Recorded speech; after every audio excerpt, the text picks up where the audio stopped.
Hi, I'm Eli Davern. I'm a 2022 Society and Culture student, and I'm here today to talk to you about my personal interest project.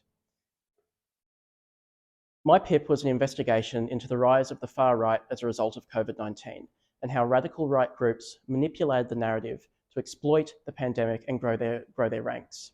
Through my extensive research, I investigated a cross-cultural perspective comparing Australian trends to those of Europe.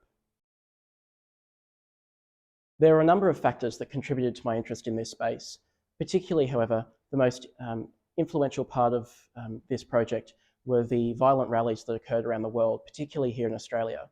These protests often resulted in violent clashes with police and led to death threats and violence towards health and political leaders by openly racist and bigoted individuals. Interviews and secondary research through reading academic articles were by far the most effective methods I used when conducting my PIP.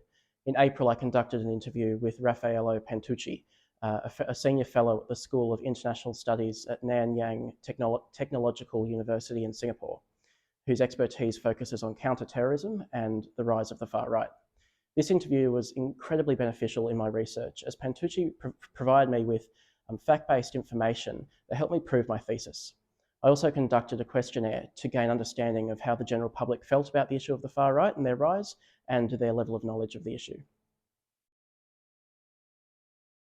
My investigation found that COVID-19 did fuel a rise in the rise of the far right, and as Raffaello Pantucci identified, the pandemic realised the paranoid fears of those on the extreme right that the government was trying to take over their lives by impacting their freedoms and taking away their civil liberties.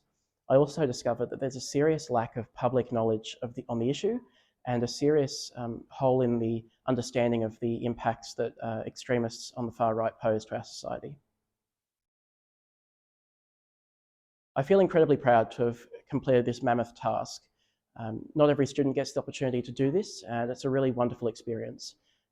The PIP is a really terrific way to take on new skills such as investigative skills and research methodologies and how to write such lengthy reports.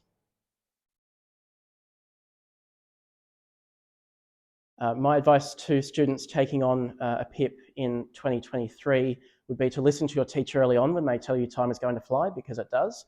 Start researching early, start investigating early on, because once you get to the high point of year 12, it's going to be really hard to finish the PIP in a proper manner.